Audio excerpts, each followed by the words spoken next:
O delegado territorial da Xunta na provincia da Coruña desprazouse ata Porto do Son acompañado da directora xeral de Saúde Pública para presentar a Rede Galega de Parques sen fume, a que se ven de sumar o municipio sonense.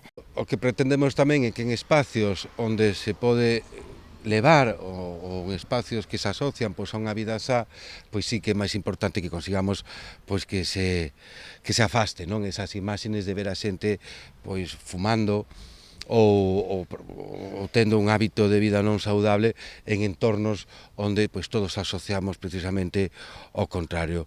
E para iso é importantísimo estas campañas de sensibilización, as campañas de concienciación, é importantísimo que eses valores de vida saudable podamos tamén transmitiros aos nosos pequenos.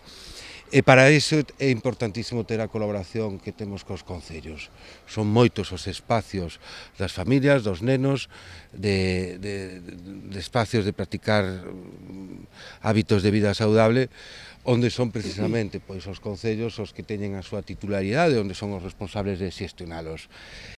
O Concello reafirma así a súa aposta polos hábitos de vida saudables, iniciada xa hai anos coa adhesión á Rede Galega de Praias sen fume, da que xa forman parte os 7 areais sonenses. Hoxe presentamos a inclusión á rede de parques sin fume, que está este parque de Porto do Son e o de Porto Sin.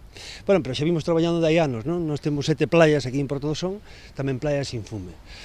E a verdad que estamos concienciados porque efectivamente o que temos que enseñar aos nosos cativos é que ese cuidado na saúde, pero tamén cuidado do noso medio ambiente, non?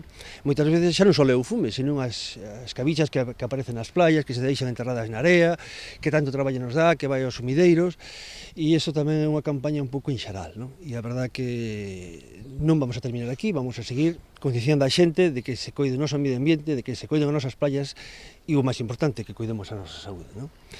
O obxectivo destas campañas é sensibilizar a poboación das vantaxes dunha sociedade sen tabaco, ao tempo que se respetan os espazos públicos e o medio ambiente.